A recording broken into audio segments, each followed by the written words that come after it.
Hello everyone, welcome to my YouTube channel Deepak Raj. Let's understand. Today we are going to discuss about the question answer of class 9 moments book CBSE the last leaf, जो कि O Henry के द्वारा लिखा गया है।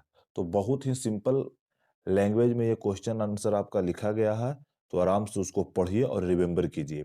तो सबसे पहला है आपका थिंक अबाउट इट का क्वेश्चंस। जो फर्स्ट क्वेश्चंस आपका दिए गए हैं वो दिया गया है what is Johnsy's illness, what can cure her, the medicine और द ब्लिंगनेस टू लिव। ये क्वेश्चन सबसे पहले इसका हिंदी समझ लेते हैं क्या कह रहा है। जो कि आप लोग स्टोरी अगर पढ़े होंगे तो स्टोरी में जॉन्सिज नाम का एक कैरेक्टर रहता है जो काफी ज्यादा वो बीमार पड़ जाती है। तो उसको बीमारी जो रहता है वो क्या रहता है और उस बीमारी का इलाज क्या रहता है, मेडिसिन या फिर उसकी जीने का इच्छा। तो इसी के बारे में है जो इसका आंसर एक्सप्लेन करना है आप लोग को। कोशिश कीजिएगा कि ये आंसर है जो कम से कम आपका मिनिमम 20 to 30 वर्ड में होना चाहिए। तो देखिए इसका आंसर लिखा गया है बहुत ही सिंपल लैंग्वेज में। Johnsy was suffering from a disease pneumonia. अब यहाँ पे है जो जेंसिज को एक प्रकार का बीमारी हो गया था जिसका नाम था निमोनिया। निमोनिया आप लोग जानते हैं, जो बहुत ज्यादा जब बारिश उरिश में कोई भीग जाता है तो उसको निमोनिया जैसा डिजीज हो जाता है। As per the doctor Johnsy is feeling depressed and lost her all hopes. और वहाँ पे डॉक्टर जो उसकी सहेली के द्वारा, जो सू इसकी सहेली थी, वो डॉक्टर को बुला कर लाती है। तो डॉक्टर उसको बताते हैं कि ये काफ़ी ज़्यादा डिप्रेस्ड हो गई है और ये अपना सारा होप्स को है जो लॉस्ट कर गई है, मतलब इसको जीने की इच्छा ही बिल्कुल पूरी तरह से समाप्त हो गया है। मेरे अनुसार से अब देखिए इसको कौन सी चीज़ है जो सही कर सकता था। तो from my opinion the combination of medicine and a willingness to live which is going to cure her. अब मेरे अनुसार से यहाँ पे उसको है जो दोनों चीज का कॉम्बिनेशन। अब उसको डिजीज था निमोनिया, तो उसके उसके चलते आपको उसको मेडिसिन भी देना होगा, लेकिन साथ ही साथ उसको ये सुनिश्चित करना पड़ेगा कि उसको जीने का इच्छा भी किसी तरह से उसके अंदर जगाया जाए।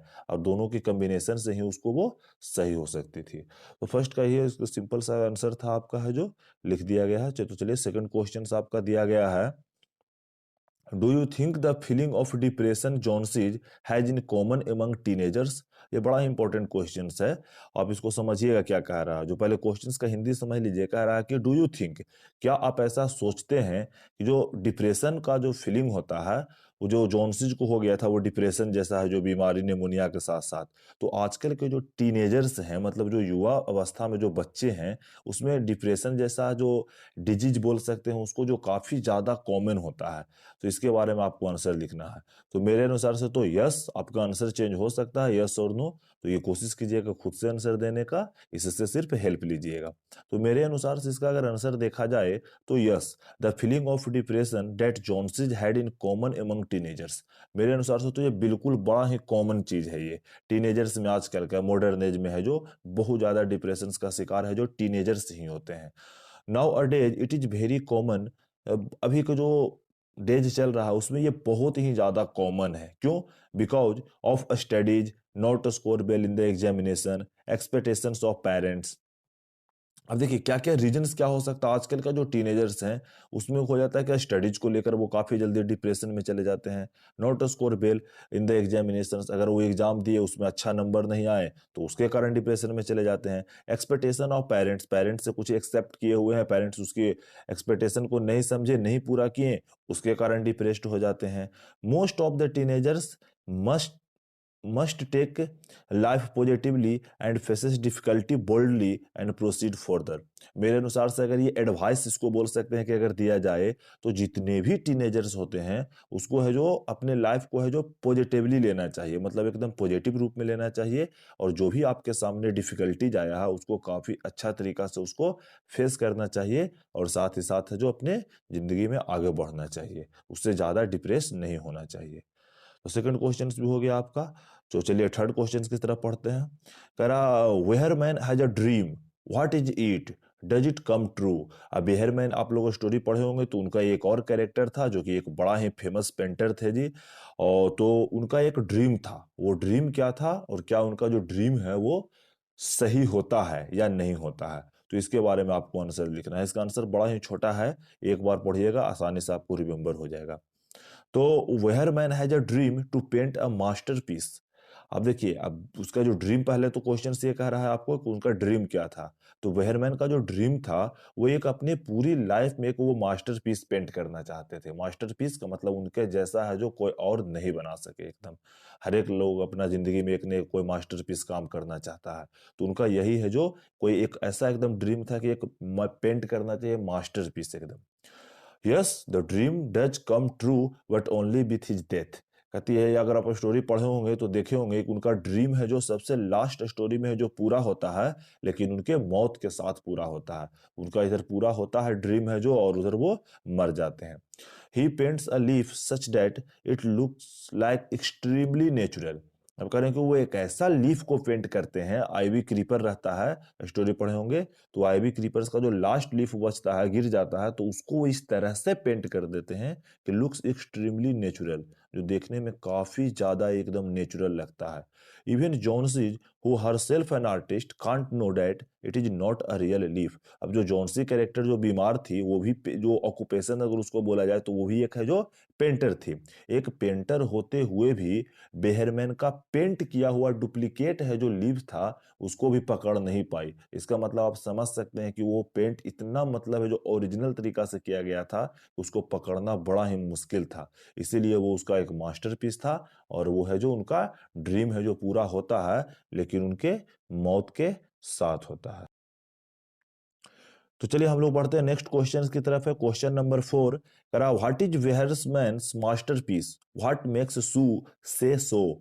अब यहाँ पे फिर से एक क्वेश्चन पूछ रहा है, व्हाट इज वेहरमैन्स मास्टरपीस, जो मास्टरपीस उनका जो बनाए थे वो क्या था, वो उसके बारे में पूछ रहा है। और व्हाट मेक्स सू से सो, और है जो सू है जो लास्ट में जब वो डेड कर जाते हैं, मर जाते हैं, तो वो बताती है कि वेहरमैन का ये है जो मास्टरपीस है वो ऐसा है जो क्यों बोलती है।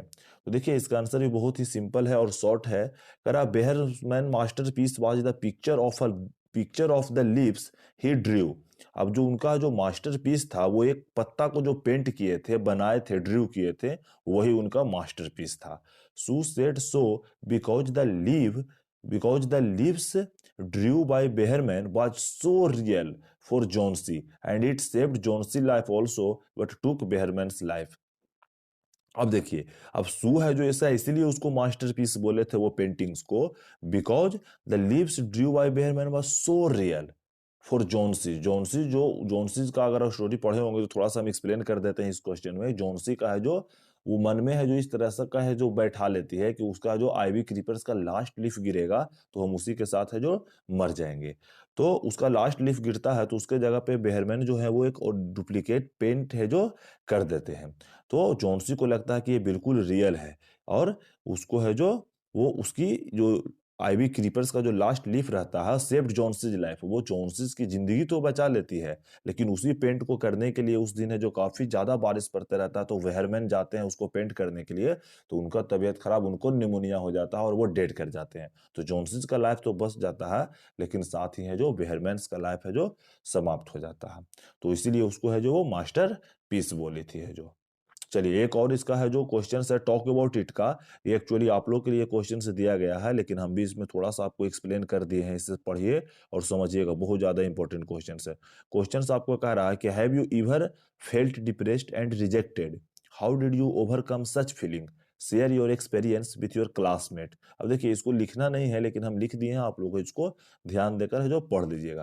कह रहा है have you ever felt depressed and rejected, क्या आपने कभी भी है जो अपने लाइफ में अभी तक जो आपका एज है उस एज के अनुसार आप कभी भी डिप्रेस्ड या फिर रिजेक्टेड कहीं हुए हैं, तो उसी के बारे में लिखना है। और जब वो आपको ये साथ ये घटना घटा तो उस फीलिंग से, उसमें जो आपका डिप्रेस्ड फीलिंग था उससे आप बाहर कैसे आए, इसी को है जो आपको क्लासमेट के साथ शेयर करना है।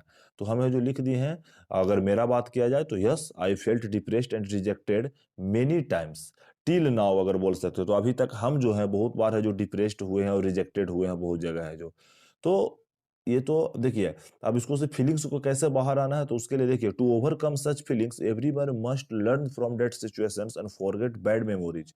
अब देखिए मेरे अनुसार से तो जितने भी लोग हैं वो, जब देखिए अब हमारा जो लाइफ है वो है जो डिप्रेशन और रिजेक्शन से भरा हुआ है, तो उसको आगे हम चर्चा किए हैं। देखिए है जो, तो जितने भी लोग हैं everyone must learn from that situation, जिस सिचुएशन से आपके सामने कोई भी डिफिकल्टीज आता है तो उस सिचुएशन को आपको क्या करना पड़ेगा है जो उससे बाहर निकलने के लिए उसको फेस करना पड़ेगा। तो काफी उसको सीखिए उससे है कि ये मेरे साथ क्यों आया, उसको से क्या हमको सीख मिल सकता है। तो वो चीज आपको है जो सीखना है। देखिए आप क्यों सीखना है, उससे है जो ओल्ड मेमोरी को भूल जाना है। जब एक बार जो हो गया उसको है जो हम लोग को भूल जाना है। Because depression and rejection are part of our life. अगर देखा जाए तो भगवान ने हमको जब लाइफ दिए हैं तो उसमें डिप्रेशन और रिजेक्शन कॉमन चीज है, वो आपको हर लाइफ के मोड़ पर मिलेगा है जो। तो उससे आपको है जो ज्यादा है जो पीछे नहीं जाना है, बैकआउट नहीं करना है। We should never give up. हम लोग को कभी भी है जो हार नहीं मानना चाहिए। बहुत सारे लोग कठिनाई आता है तो आत्महत्या सुसाइड कर लेते हैं, तो ऐसा नहीं होना चाहिए। We should never give up. हम लोग को कभी भी हार नहीं मानना चाहिए। देखिए अब यहाँ पे एक बहुत ही अच्छा लाइन लिखा गया है, just as all the clouds are not permanent in the sky. देखते होंगे आप लोग है जो कभी कभी आकाश में बादल आते हैं तो वो तो परमानेंट नहीं रहता, आता है चला जाता है। तो जस्ट उसका आप तुलना कर सकते हैं कि our problems will also go away sooner और लेट। तो हमारा जो भी लाइफ में डिफिकल्टीज और प्रॉब्लम्स आता है वो चला जाता है। हो सके जाने में उसको थोड़ा सा समय लग जाए या जल्दी चला जाए। तो इस प्रकार से है जो आप अपने उसके है जो डिफिकल्टीज से बाहर आ सकते हैं। तो जो भी क्वेश्चंस आपको लिखा गया था टॉक अबाउट इट का क्वेश्चंस आप लोग का है जो क्लास में डिस्कस कीजिए कि आप भी एक साथ कभी डिप्रेस्ड हुए हैं या रिजेक्टेड हुए हैं, तो उसके फीलिंग से आप कैसे बाहर आए। तो ये सब आप चर्चा करने वाली चीज था, आप खुद से चर्चा कीजिए। और कभी भी लाइफ को है जो आपको गिव अप नहीं करना है, उसको है जो फेस करना है।